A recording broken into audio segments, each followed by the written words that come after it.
통해서 거짓과 진리 사이에서 어떻게 살 것인가. 다 같이 시작. 아멘. 자, 감사합니다. 개인적으로 이제 목회를 하면서 이것은 놓치지 말아야지, 그리고 또 때로는 환경, 사람, 형편이 보일 때마다 믿음으로 제 자신을 세워가는 그런 기준이 있습니다. 어제 오전 예배 때 우리 박상준 목사님을 통해서 참 열정적인 또 은혜가 넘치는 그런 말씀을 들었습니다. 박상준 목사님께서 이제 제 사무실을 잠깐 교제하는 가운데 이런 얘기를 하셨어요. 목사님,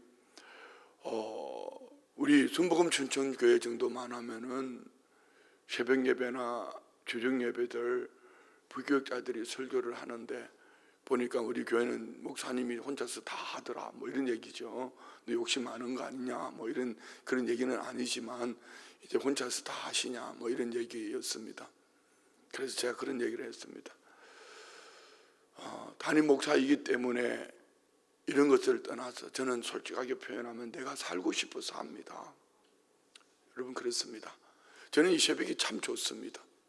원래 저는 새벽형 인간이 아니고 저녁형 인간입니다. 밤늦게까지. 그는 예수님을 잘 알지 못했을 때 제가 살아가는 방법이었습니다. 저녁 문화는 대부분 거의 보면 타락 문화가 많습니다. 다 그런 것은 아닙니다.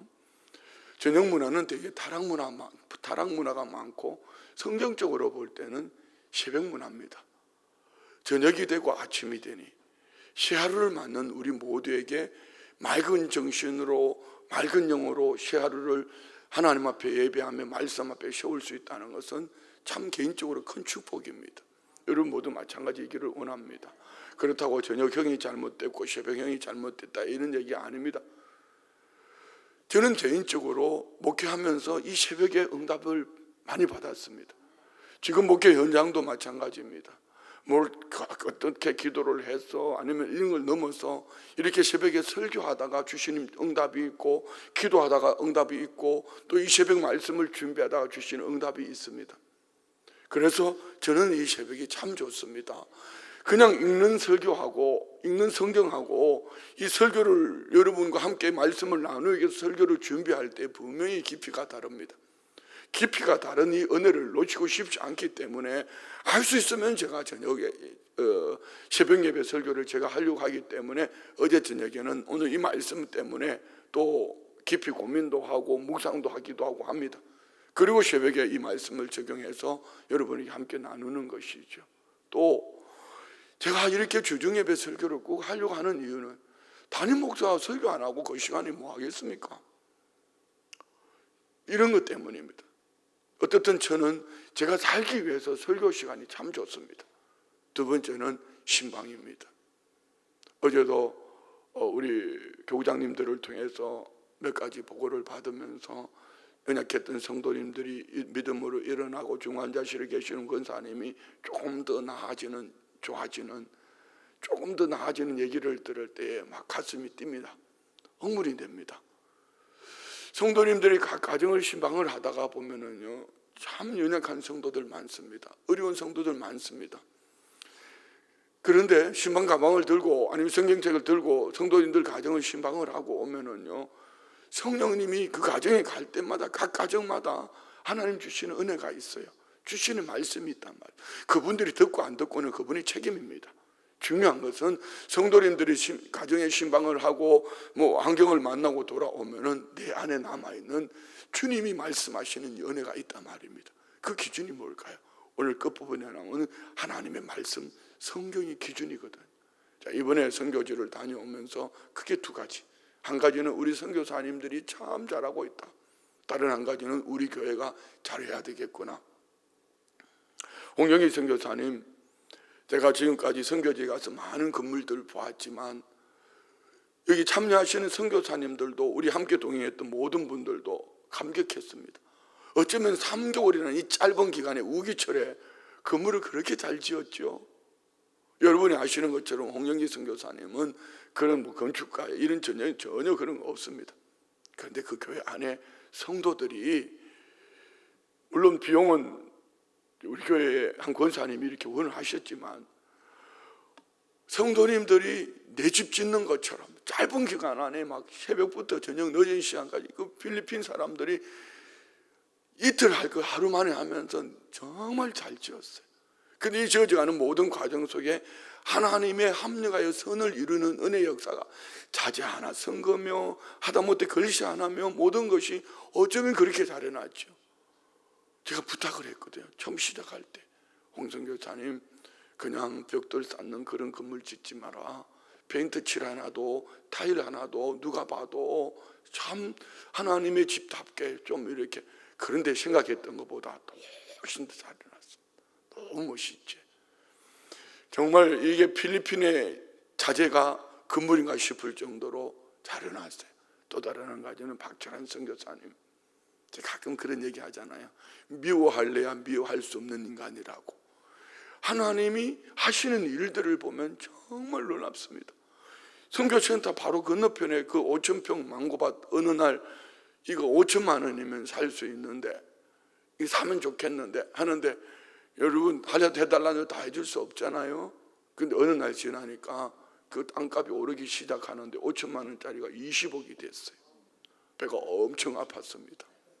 그런데 이번에 가니까 배 안 아픈 게 잘한 거예요.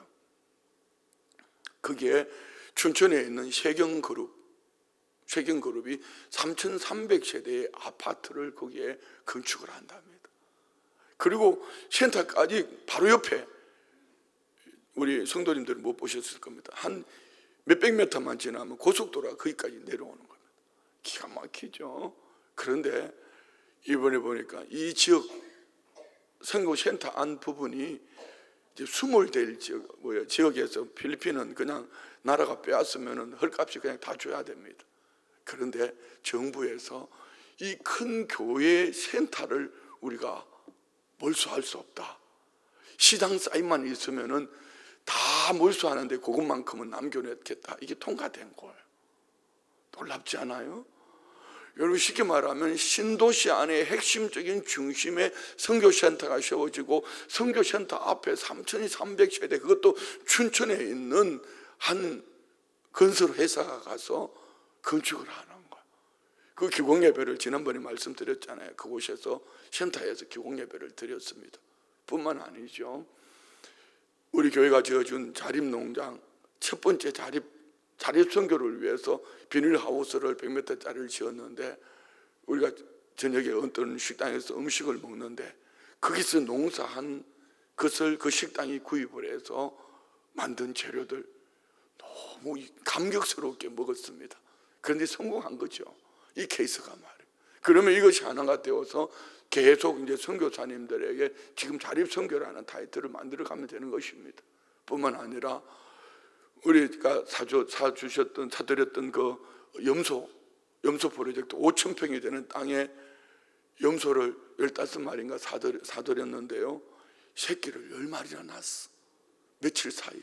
그리고 지금도 임신한 염소들이 다니는데, 이 관리하는 분이 염소를 뭐라고 하니 우리 앞에 와가지고 염소들이 쫙 모여와가지고 우리 사진 좀 찍어라 할 정도로 형형색색들의 염소들이 모여 있는데요, 아주 감격스러웠습니다. 제가 지금까지 무슨 얘기를 했냐면은 하나님이 하시는 일들은 그렇다, 이런 얘기입니다. 자, 마지막 때는 눈에 보이는 것으로 우리에게 미혹하는 것들이 너무 많습니다. 어제 이재명 대통령이 그저께인가요? 국회에서 첫 예산을 발표하면서 이번에 이런 얘기를 했습니다. 산업화 시대는 하루가 늦으면 한 달이 뒤처지고, 정보화 시대는 하루가 늦으면 1년이 뒤처지고, 인공지능 시대, AI 시대는 하루가 늦으면 한 세대가 뒤처진다 해서 맞습니다. 어제 제가 배웠던 그것이 오늘 하루 지나고 나면은요, 정말 새로운 거. 그러니까 가슴이 뜁니다. 가슴이 뛴다는 얘기는 양면성이 있습니다. 이 급박한 시대 속에 우리 신앙생활을 어떻게 해야 될까? 우리 성도님들, 특별히 우리 다음 세대를 어떻게 세워가야 될까? 가슴이 뛴다는 얘기는 양면성이 있습니다. 한쪽은 가슴이 답답하고요, 한쪽은 그래, 이런 시대일수록 올바른 가치관을 가지고 살아야 되지 않겠냐, 이런 얘기입니다. 자, 어제 우리 박종호 목사님을 통해서 3장 1절부터 9절까지 말씀을 나누었는데요, 우리는 예수님의 사람 제자 훈련을 하면서 말세의 두 가지 징조에 대해서, 말세의 두 가지 부흥에 대해서 함께 나누었습니다. 오늘 본문에 나오는 말세의 고통하는 때라는 하나님 사랑보다 세상 사랑, 이 고통하는 때가 온다, 이런 한 가지가 있었고, 사도행전 2장 17절 이하의 말씀에 보면은 말세에 내 남종과 여종들에게 성령을 부어주시겠다, 성령 충만함으로 부흥을 얘기합니다. 자녀들이 연할 것이요 청년들이 환상을 보고 늙은이들이 꿈을 꾸리라. 자, 여러분은 이 두 가지 같은 시대를 살고 있습니다. 말세에 고통하는 이유가 무엇인가를 오늘 본문이 말하고 있고요, 세상의 기준, 어떤 거짓과 진리 사이에 살아갈 때 거짓된 세상에 미혹되어서 살아가면은 우리는 고통당할 수밖에 없는 그런 삶을 살지만, 그렇지만 분명한 기준이 진리의 말씀과 성령 충만함으로 살아갈 때 우리는 부흥의 주역으로 살아갈 수 있다. 믿으시면 아멘. 주 오시면 그렇게 살 것을 믿으시면 아멘. 우리 안에 이 축복이 있기를 원합니다. 그래서 말세에 오늘 디모데후서 3장 1절로 9절에 나오는 말세의 고통의 때의 예언의 묘사를 통해서 이는 단순한 도덕적 타락이 아니라 진리로부터 이탈입니다. 진리로부터. 저희가 묵고 있는 그 호텔이 참 좋아요. 그 필리핀에 갔을 때 말입니다. 서울 호텔이라고, 회장님이 여의도 순복음교회 안수 집사님입니다. 그리고 지금 대표로 맡고 있는 분이 저하고 같이 이제 공부를 하고 계시는 젊은 분인데요, 참 귀한 분이죠. 그곳에서 대부분 선교사님들이 세미나도 하고, 이제 깨끗한 호텔이면서도 비용을 저렴하게 공급을 해줍니다. 아니나 다를까 이번에도 가니까 선교사님들 그곳에서 며칠 동안 세미나를 하는데, 어쩌면 제가 왔다는 얘기를 알고 기다리는 분들이 그렇게 많죠. 우리 교회를 방문했었던 황경의 사모님부터 시작을 해서 우리 김종국 선교사님을 비롯해서 많은 선교사님, 우리 김수복 선교사님, 여기 계셨던 김수복 선교사님을 비롯한 많은 선교사님들을 만났습니다. 근데 안타까운 것이 있었습니다. 한국에서 내보내는 가짜 뉴스를 가지고 그분들이 되네 안 되네 하고 싸우고 있습니다. 참 답답했습니다. 아니, 그 정도 되면은 말씀 안에서 분별할 수 있는 진리를 가지고 있을 터인데 왜 그랬을까요? 이유는 눈에 보이는 환경 때문에 거짓 뉴스 앞에서 귀를 열고 그것을 바라보니, 마치 외국에서 보면은 우리나라 곧 남북 전쟁이 일어날 것처럼, 한국 교회가 타락해서 다 무너질 것처럼 그렇게 생각을 하고 선교사님들이 살아가면 되겠습니까? 아니, 세상이 그렇다 할지라도 선교사님들이 올바른 진리의 말씀에 서서 그 중심에 서서 분별이 안 되어지나, 이런 얘기면 다 그렇다는 얘기가 아닙니다. 몇 분 때문에 위기를 당할 지경에 처해 있는데 참 만남을 잘 했지요. 만남을 하고 말씀을 나누는 가운데 내년에 필리핀에서 4월 달에 큰 대형 집회를 준비하고 있는데요, 그분들이 함께 하겠다고 이제 연락이 왔어요. 왜 그랬을까? 이유는 말세의 마지막 때의 기준이 어디에 있느냐는 것이죠. 자, 우리 한번 1절부터 한번 봅시다. 다시요. 첫 번째, 말세에 고통한 이유는 하나님 사랑을 상실했기 때문입니다. 바울은 마지막 날에 고통한 때가 이르니 시작하면서 인간의 내면의 붕괴 19가지를 오늘 본문에 말하고 있거든요. 이는 단순한 사회적 도덕의 타락이 아니라 하나님을 버린 인간 중심 안에 폭발적으로 일어나는 그 기준 가치관이 어디에 있느냐는 거죠. 그 첫 번째 한번 봅시다. 자기의 사랑을 하나님의 사랑으로 대체하기 때문이다. 1절 2절 말씀 봅시다. 1절 2절. 너는 이것을 알라. 말세에 고통하는 때가 이르러 사람들이 자기를 사랑하며 돈을 사랑하며 자랑하며 교만하며 비방하며 부모를 거역하며 감사하지 않으며 거룩하지 아니하며. 여기 안에는 사랑의 중심이 어디에 있는가?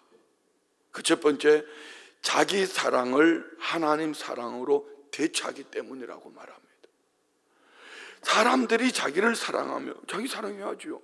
우리 주님도 그렇게 계명을 말씀하시면 위로는 하나님을 사랑하고 아래는 내 이웃을 내 몸과 같이 사랑하라고 했습니다. 자기 사랑 기준이 있습니다. 그런데 가치관이 어디 있냐는 것이죠. 인간이 하나님이 아닌 자기를 중심에 두는 순간 모든 것이 왜곡되어집니다. 로마서 8장 32절에 진리를 알지니 진리가 너희를 자유케 하려 그랬습니다. 여러분, 우리 중심의 자유, 죄에서 자유, 어떤 그 율법에서 자유, 그 중심은 진리이신 예수님, 내가 곧 길이요 진리요 생명이라고 말씀하시는 예수님이 중심이 돼야지, 흔들리는 세상 속에서 거짓과 진리 사이에서 우리는 올바른 진리의 가치관을 가지고 살게 될 줄 믿습니다. 그런데 오늘 사람들이 자기를 사랑한다, 나를 위해서 모든 중심이 자기 중심으로 살아갈 때 거짓과 진리 사이에서 그는 혼돈할 수밖에 없습니다. 인간이 하나님이 아닌 자기를 중심에 두는 순간 모든 것이 왜곡되고 결국 고통의 뿌리는 자기 우상화, 스스로 자기 자신이 우상이 되어서 살아가는 겁니다. 그래서 돈 사랑, 물질적 가치의 우상화, 돈을 사랑하기 때문에 경제적 가치가 진리의 기준이 될 수 있어요. 자, 여러분, 교회 안에서 말입니다. 만약에 우리 교회 안에서 경제적인 가치가 진리의 기준이 된다면 여기에 합격할 수 있는 사람이 몇 분 있을까요? 누가 잡을 수 있습니다. 자기가 누리고 있는 경제적인 부의 가치관을 가지고 저 사람은 잘 살았다, 아니면은 그 사람이 섬겨주는 어떤 나눔과 베품과 섬기는 그 삶을 통하여서 저 사람이 잘 살았다, 그 기준이 되어진다면은 여기 합격할 수 있는 분이 몇이나 있겠습니까?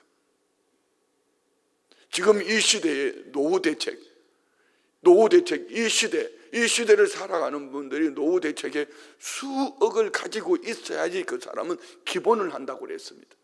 여기 그 기본에, 우리 교우들을 바라볼 때 기본에 미달되는 분이 3분의 2 이상은 넘을 거예요.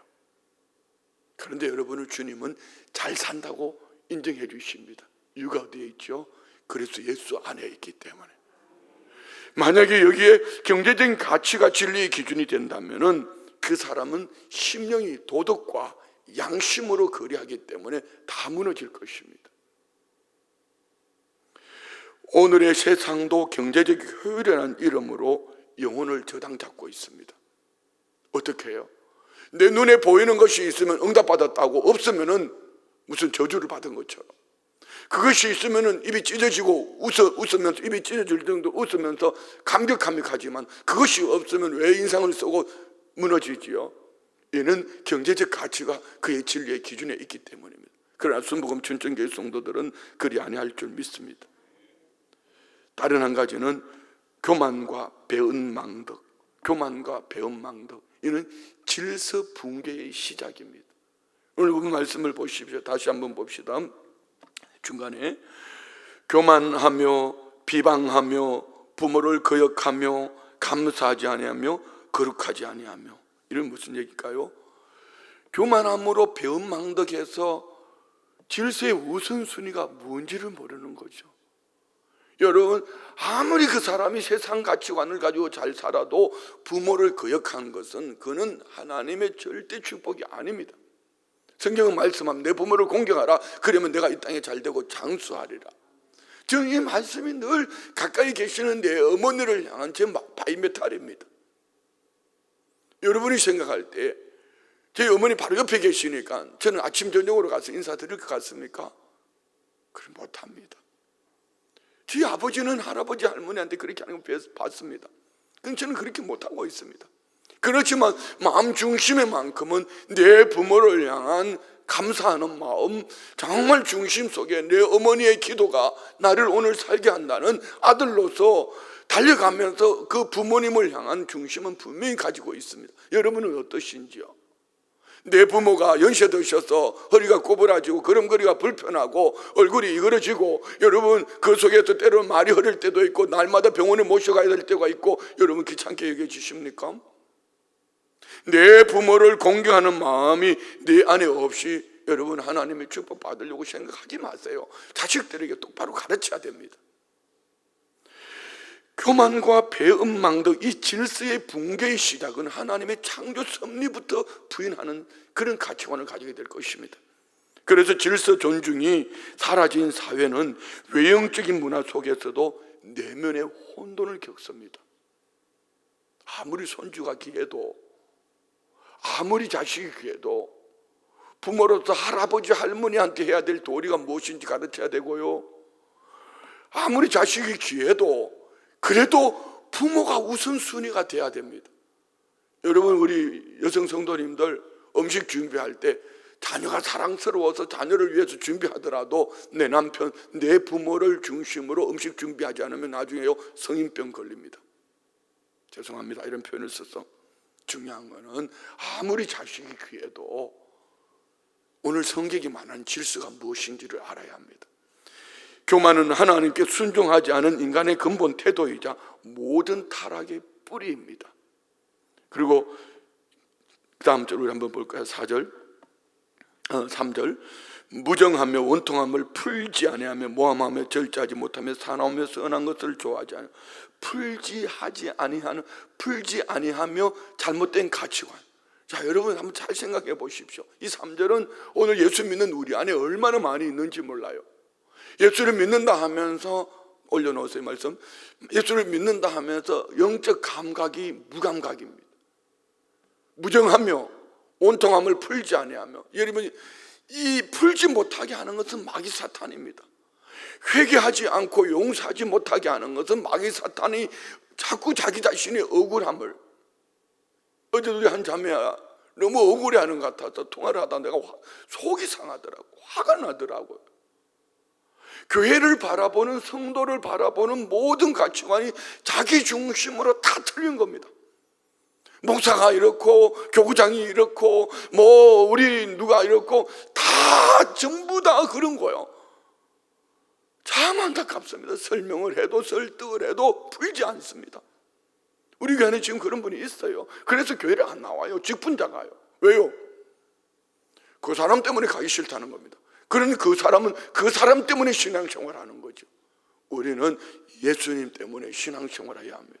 자, 여러분, 무정하며 원통함을 풀지 아니하면 결국은 내가 손해보는 것입니다.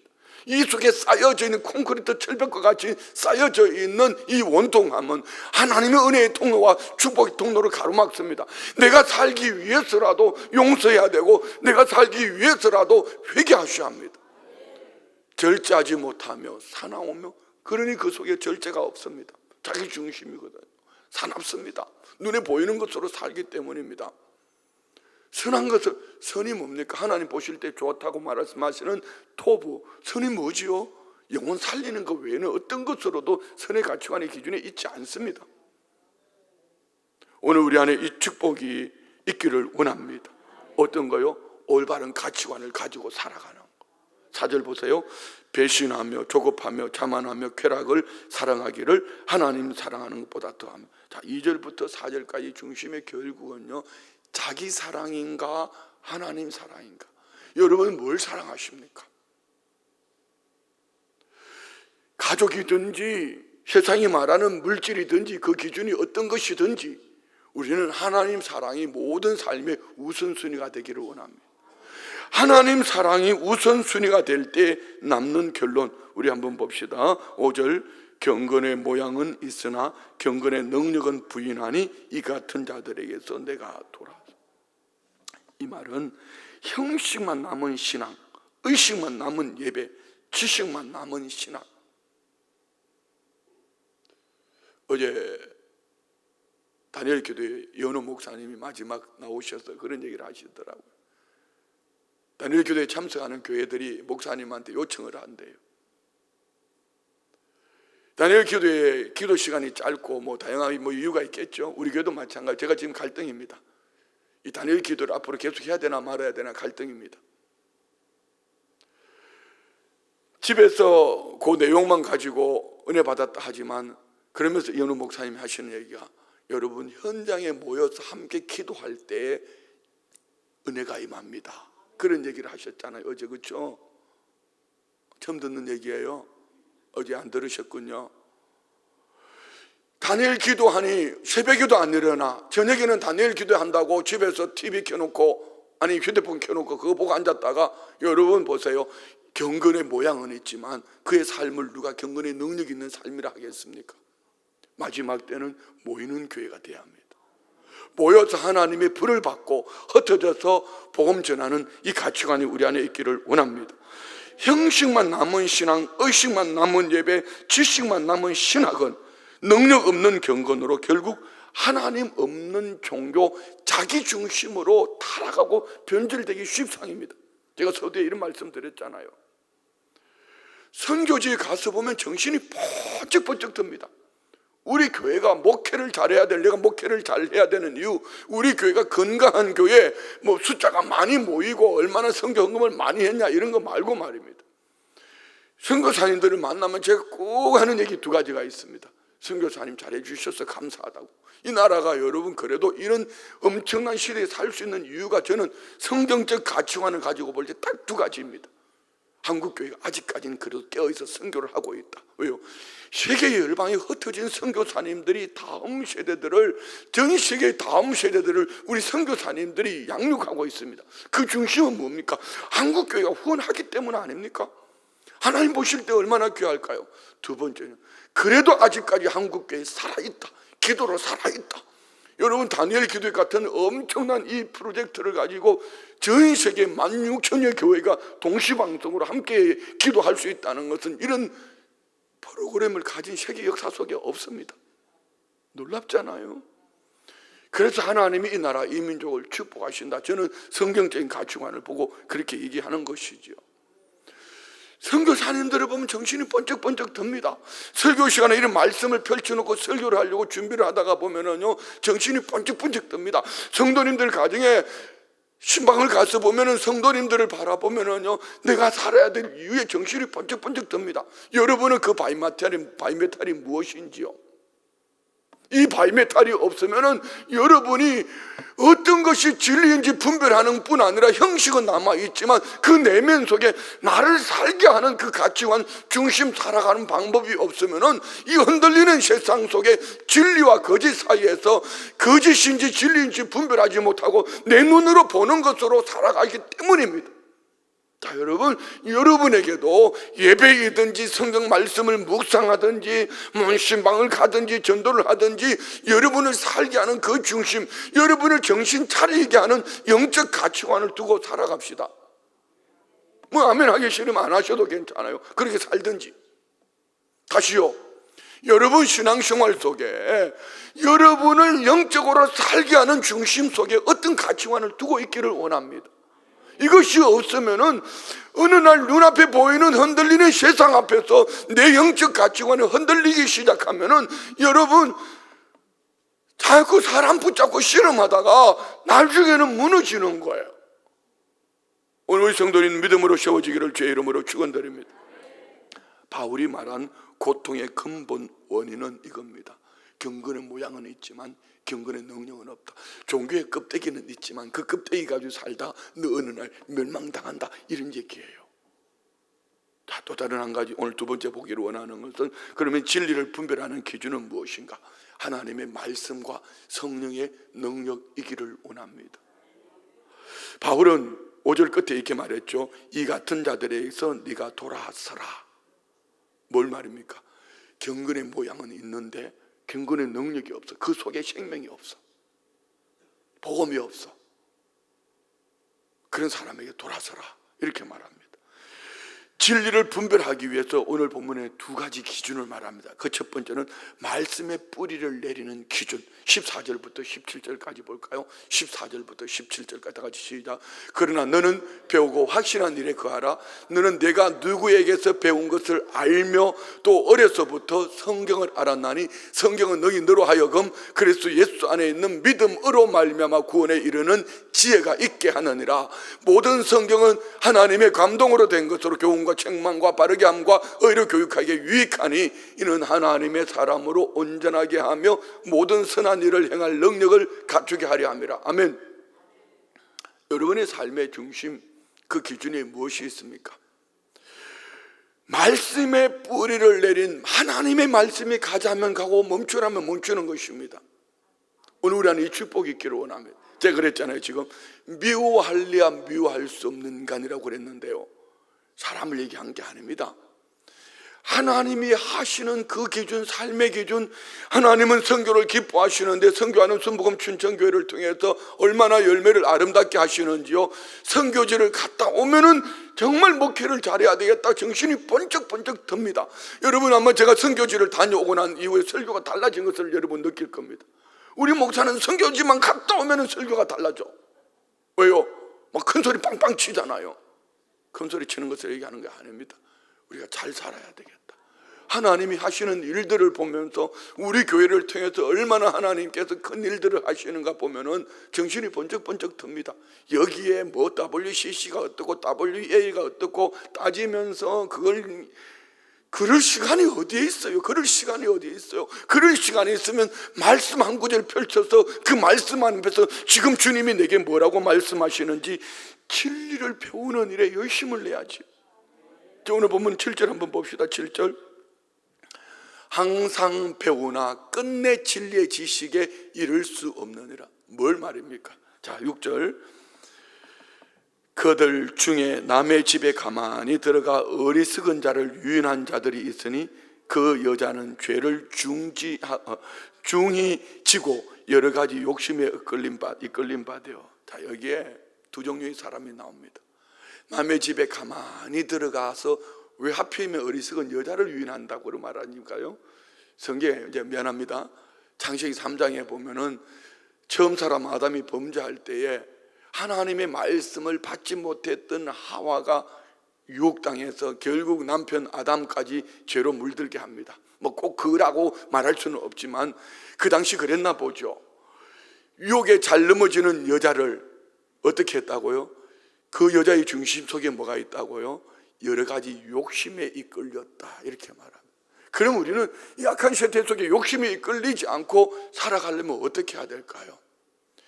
하나님의 말씀이 내 지식이나 어떤 교양 수준이 아니라 하나님의 말씀이 우리 삶의 중심이 되는 그런 은혜가 있기를 원합니다. 그런데 오늘 가만히 남의 집에 들어가서 어리석은 여자를 유인하는 유혹하는 거짓 교사들은 어떤 그 거짓 교사 앞에 넘어지는 이 여자들은 누구냐 말입니다. 욕심에 이끌려 살아가는 사람들이라고 지금 6절 하반절에 말씀하고 있잖아요. 한번 올려주실래요? 그 여자는 죄를 중히 지고 여러 가지 욕심에 끌림 바되어. 하나님 말씀 기준에 서 있지 않고 눈에 보이는 것 때문에, 직장에서 월급 얼마 주기 때문에, 아니면은 어떤 그 무엇 때문에 이끌려갈 때 이는 미혹되기 쉬운 사람이라는 것이죠. 여러분, 캄보디아만 얘기하지 말고 지금 동남아뿐 아니라 전 세계에 우린 한국 사람들이 흩어져서, 그것도 20대 30대가 왜 그렇게 되었지요? 오늘 기성세대는 우리 세대의 문제 아닙니까? 한탕주의.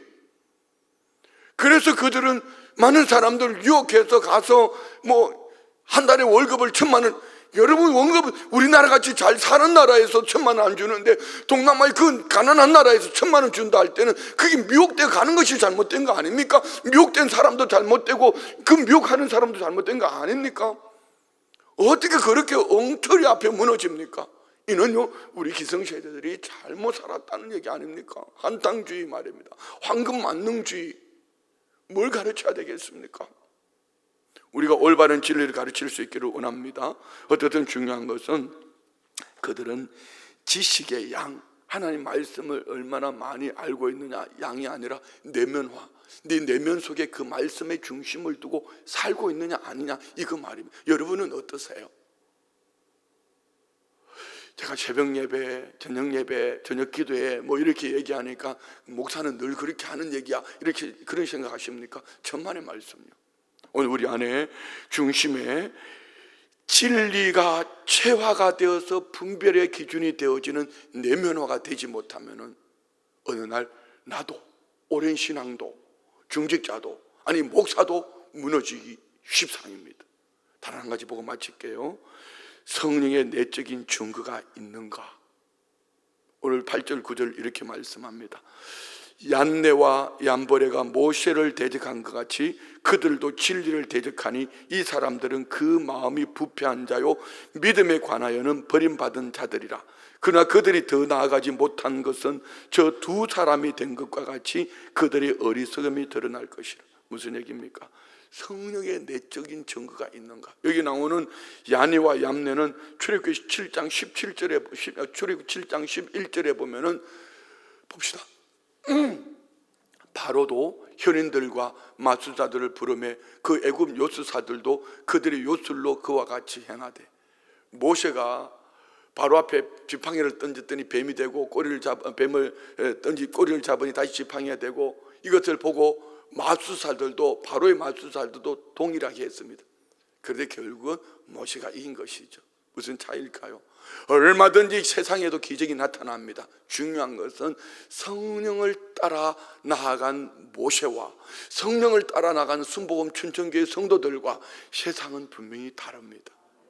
오늘 우리 안에 단지 외적인 능력으로 바라보면은 세상도 얼마든지 기적을, 이교도들도 이단들도 무당도 얼마든지 기적을 나타낼 수 있지만 기적이 중심이 되는 것이 아니라 내 내면 속에 성령의 열매, 갈라디아서 5장 22절로 23절에 말하는 이 성령의 열매를 내 내면에 맺기를 원하는 가치관 중심이 있기를 원합니다. 사랑과 희락과 화평과 오래 참음과 자비와 양성과 충성과 온유와 이 절제의 열매를 맺기를 원하는, 내 안에 성령의 열매를 맺기를 원하는 내 안에 이런 가치관이 있을 때에 기적이, 참 기적이 될 줄 믿습니다. 할렐루야. 자, 말씀 마칩니다. 거짓과 진리 사이에서 우리는 어떻게 살 것인가? 오늘의 말세적인 고통은 테러나 전쟁의 이런 차원보다 진리와 거짓이 뒤섞인 정보시대, 경건의 외형만 남아있는 교회가 무너져가는 교회들, 춘천에는 모 교회가 술집으로 팔려나간 그림을 보여드렸죠. 사진을. 거기서 무슨 감자 맥주라나요? 이런 것을 만들어내고 테마가 있는 술집으로 만들어가는데 인기가 좋다고 말합니다. 춘천 중심에 있는 모 교단의 교회입니다. 왜 그렇게 된지 아십니까? 교회 안에 거짓 진리가 들어와서 이 사람 저 사람 쫓아내고 말입니다. 그러다가 나중에는 결국 목사님 목회를 할 수 없어서 부도날 지경에 이 건물을 팔았는데 술집이 들어왔어요. 그게 유럽에 있는 이야기 아닙니다. 지금 우리가 살고 있는 이 지역에서 일어난 일입니다. 무엇이지요? 경건의 외형적인 모양만 쫓아가다가 경건의 능력 그 중심에 하나님 말씀이 없으면 이렇게 무너질 수 있다, 이런 얘기입니다. 남의 얘기가 아니고 저와 우리의 이야기여야 합니다. 이때 교회는 다시 한번 따라합시다. 성경으로, 말씀으로, 성령으로, 성령 충만함으로. 다시 한번 성경으로, 말씀으로, 성령으로, 성령 충만함으로. 할렐루야. 말씀이 기준이 되고 성령의 분별이 빛이 되는 우리 모두의 삶이 되기를 원합니다. 이 은혜의 삶을 살아야지 이 악한 세태 속에서 우리는 혼돈하지 않고 진리와 거짓 사이에서 올바른 가치관을 가지고 살아갈 수 있습니다. 자, 시간 지났지만 여러분, 가짜 뉴스, 참 뉴스를 분별하는 방법 설교 시간 다시 한번 얘기할게요. 여러분, AI에다가 그 기사를 집어넣으세요. 집어넣어서 이렇게 말하세요. 이것이 첫 번째, 자기 주장인가 팩트가 있는 기사인가, 첫 번째. 두 번째는 변하는 것과 변하지 않는 것을 분별해 달라고 물어보십시오. 그리고 세 번째는 비판적인 사고를 가지고 분석을 해달라고 하십시오. 그러면 그 속에 결론이 남는 것이 이것이 가짜 뉴스인지 진짜 뉴스인지 알 수 있습니다. 오늘 우리 성도님들 안에 거짓과 진리 사이에서 진리를 쫓아 말씀과 성령 충만함으로 승리하는 우리 모든 성도 되시기를 주의 이름으로 축원드립니다. 기도합니다. 좋으신 예수님 감사합니다. 긴, 어쩌면 한 단어를 깊이 묵상해야 될 말씀을 짧은 시간에 나누기에 너무나 부족합니다. 성령님, 오늘 이 주신 말씀이 온 성도들 안에 살아있어서 온 성도들이 이 말씀으로 승리할 수 있도록 도와주시고 거짓과 진리 사이에서 진리로 늘 승리하는 복된 성도들의 삶이 되도록 성령님 역사하여 주옵소서. 믿음으로 예물 드립니다. 하나님, 귀한 딸 간청하며 기도합니다. 살아서 역사하시는 주님을 만나게 하시고 치료의 주님을 만나 간증의 주인공 모든 영광 주님께 올려드립니다. 범사에 감사합니다. 날마다 새로워지는 교회 성령으로 충만케 하옵소서. 다니엘 교대 헌금 예물 드립니다. 범사에 감사합니다. 주님 감사합니다. 범사에 감사합니다. 드려지는 예물과 이 중심 보시고 진리이신 예수님을 쫓아 끝까지 승리하는 우리 모든 성도님들 되게 하여 주옵소서. 예수님의 이름으로 축복하며 기도드리옵나이다. 아멘.